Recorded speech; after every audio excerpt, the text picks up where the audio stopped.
year. So this is presented by our neighborhood preparedness team. When I say that, a lot of people have no idea what I'm talking about. But Sun City, Summerlin has a neighborhood preparedness team. You'll hear us refer to it as NPT. It's just easier to say.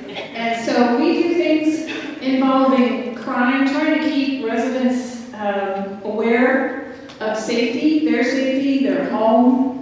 Also, we do anything regarding natural disasters like wildfires, earthquakes, flooding. We have an upcoming meeting on May the 24th that is going to present the CERT program. How many of you have any idea what I'm talking about when I say CERT? Well, okay, we need to make more people aware of what CERT is. Community Emergency Response Team. So CERT is important. If there was ever an emergency in Sun City, what's the evacuation plan? Who's going to take care of who? So those are the kinds of things that CERT brings to us, and you'll see some more events coming later this year having to do with safety. So, as a neighborhood preparedness team, this saying by Benjamin Franklin is probably the most poignant you'll ever hear. By failing to prepare, you are preparing to fail. So, preparedness is very important, especially in our community. We're all seniors. Some of us have issues we deal with health-wise, mobility. So it's really important to be prepared and know what to do in the event of an emergency or a disaster. If you would take a minute to please silence your cell phones, I would appreciate it. We are recording this event, and we don't want a lot of ringers going on. The only other request I have for you is we have 3 or 4 different mics around the room, and we have people who will bring them to you. So when you're asking a question, we ask that you please use the microphone so that it can be recorded. Otherwise, it's hard for anybody else in the room to hear you. And you can't hold the microphone. You have to hold the microphone right up to your mouth. I want to thank you for attending, and if you have any questions about what Neighborhood Preparedness Team is and what we do, we also organize Neighborhood Watch here in the community. If you're interested in being in a Neighborhood Watch, starting a watch, or interested in exactly what it is, we're the ones that can help you get it done. And it's very easy. And I would like to acknowledge Manny Barella. Manny, if you please stand. Manny is the crime prevention specialist at Summerlin Area Command, and one of the things he offers, if you haven't heard, is a free site evaluation for your home. He will come to your home and look at everything and determine where you're most vulnerable, from lighting and cameras and maybe landscaping that's covering your doorways so the criminals can hide behind the landscaping, all that sort of stuff. And then Manny does the orientation meetings for Neighborhood Watch here in the community. We have one coming up Monday. So Manny's a good person to know. If you want information on how to get the information on Manny to do a site evaluation at your home, you can contact me. My information will be available after the meeting, and you can also find us on the link online under the community tab and in the printed link magazine. All right, thank you, Manny. And now I'm going to turn it over.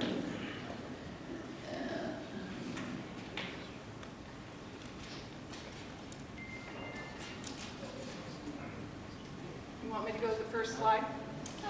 I'd like to introduce Officer Diana Wallers. She's going to be doing your presentation today. Also, we have Officer Dan Wetzel and Jeremy somewhere in here. Or did he? Okay. We got cops in the back, so don't even try anything. I'll turn it over to you. You want me to start that on slide?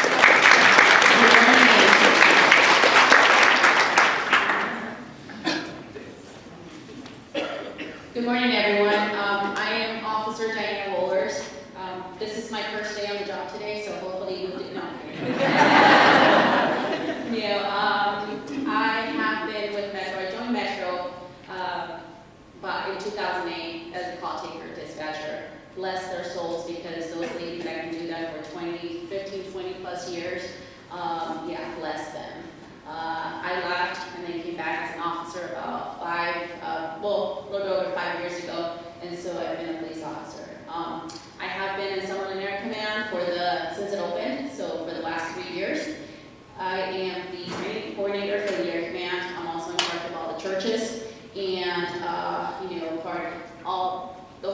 that are here, we're part of the community-oriented policing division. And so when you guys see the partners with the community, that's what we are, that's what we do. So it's not just a slogan on the vehicle. We truly are. I feel like I'm blessed to work for Metro, not only because it's the one of the top trained agencies, but also because we are very blessed to have the community. We are very transparent with the community, and we are blessed that the community is so receptive to law enforcement. But anyhow, thank you for being here. There are a lot of things on the presentation that I'm going to go ahead and skip because I want to make it more about you, and I want to make it more. We want to be able to answer a lot of the questions that you may have. So, senior safety and fraud presentation. I'm probably not going to go over a lot of the fraud, but if you do have questions about that, please go ahead and let me know. Now am I going to, there we go. Okay, so but before I start, I do want to go ahead and present Jane. She does have a story that she wants to go ahead and share with you. So if you guys don't mind keeping her warm around the applause, she can share her story. Good morning, everybody. How are you? Thank you for coming out on this beautiful morning. So some of you may know me. My name is Jane Cox. I'm the executive assistant here at Sun City. And I do live in Summerlin. I'm not eligible to live at Sun City yet. But I do want to share my story, which I will preface, happened about 10 years ago. So I got attacked on my driveway and had 6 staples in my head. So if you think that it can't happen to you, I am here to tell you that it can. I met a friend at Red Rock Casino. We had dinner. It was a beautiful April evening, much as it is right now. I drove home. It was still light out. I parked in my driveway, as I had done for 11 years. I did stop for a moment and check my email. Not that anyone has ever done that. And then I got out of my car, approached my wrought iron gate, put my key in the door, and heard a noise behind me. I was in high-end hospitality, so naturally I turned around and said good evening. And the individual pulled their t-shirt up above their nose and approached me and attacked me. Sometimes you don't know what you'll do in a situation like that. It's a fight or flight. I guess I'm a fighter. So I fought the individual. He threw me down, and then I must have become unconscious. When I woke up, which was only a few moments later, I was bleeding profusely from my head, completely unaware of what had really just kind of occurred, shocked at what had occurred. I didn't know a head wound could bleed as it did. My top was soaked from blood, and as I ran out into the street to look at the individual running up the road to his car, I left a trail of blood in my driveway, on the street. And then directly afterwards I thought, what do? Do I drive to the hospital? Do I drive to my best friend? I totally forgot about calling the police. And then consciousness came back, and I called 911. Obviously, Metro arrived. I went to the hospital. I had the 6 staples in my head.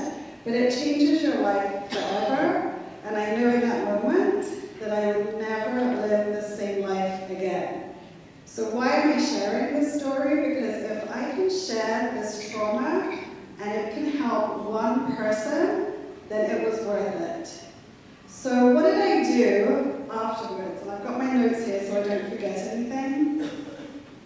I slept in the kind of few days afterwards with a huge kitchen knife underneath my pillow, with pepper spray underneath my pillow, and a taser underneath my pillow. I think that's legal. I just realized that probably, I don't know who gave it to me, but somebody did. We'll meet you outside. Yeah, okay,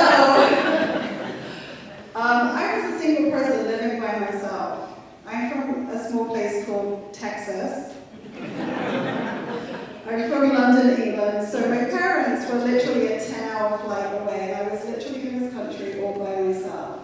So the fear, much like if you're here living in some city by yourself, I understand that.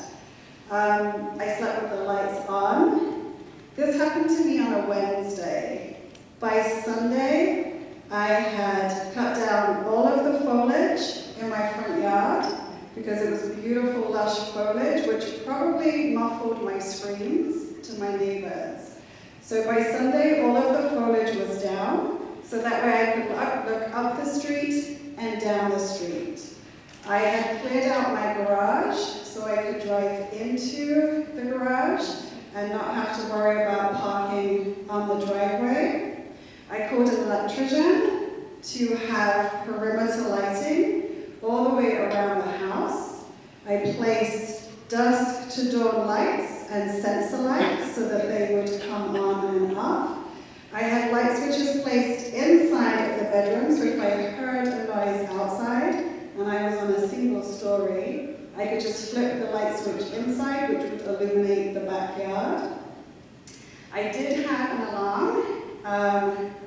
Let me have a look here.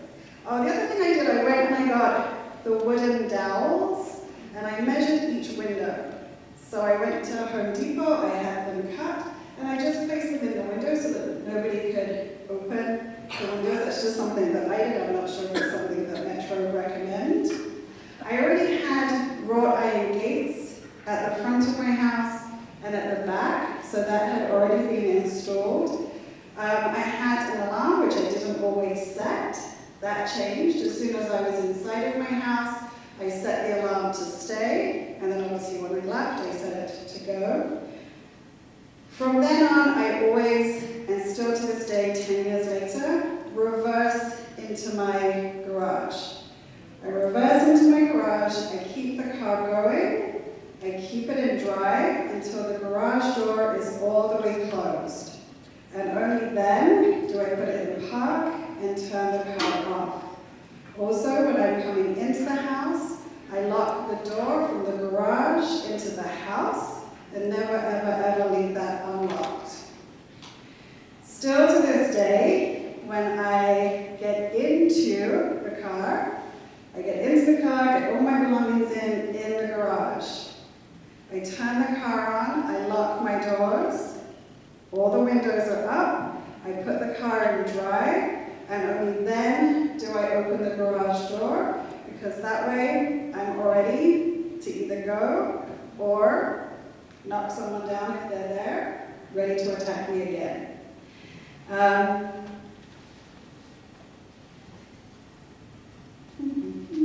If I'm at home and I go to the grocery store, I never, ever, ever unpack my groceries with my garage door open. Because then if I were to do that, I'm kind of looking at doing things and I'm not concentrating. So I always unpack my groceries from the inside.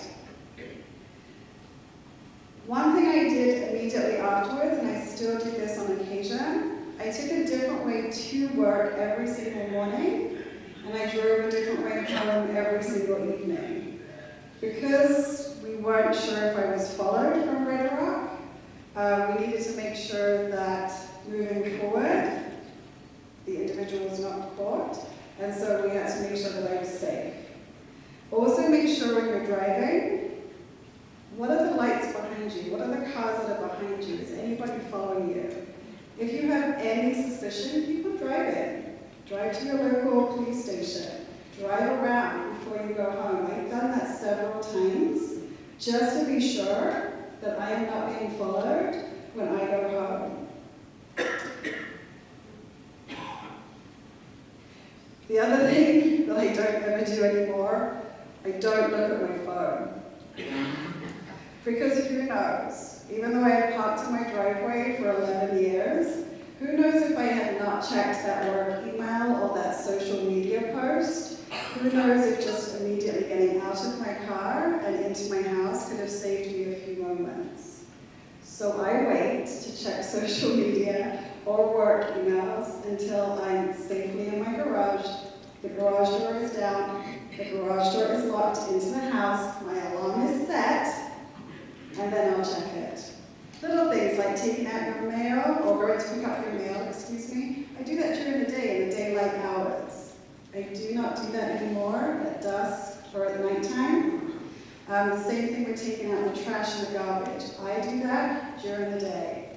Now I have a 5-year-old, so that's even more important to me to make sure not only I am safe, but she is safe also. So if any of these little things can help any one of you, we as a community are in this together. And so I can speak from experience, and I hope it doesn't happen to anyone else, but we're all here to make each other as safe as possible. So thank you very much.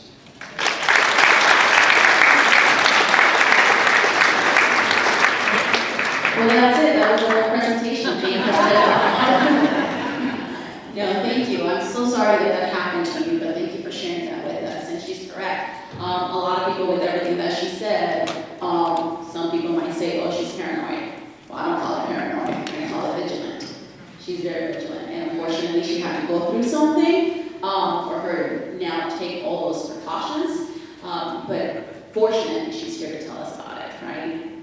So the goals of this presentation or today is to know the important role that your instinct plays. Sometimes you get that gut feeling, and it's like, if it's something there, it's for a reason. Learn to trust it. And then also discover the potential dangerous situations and how to avoid them, which is what Jane was covering for us.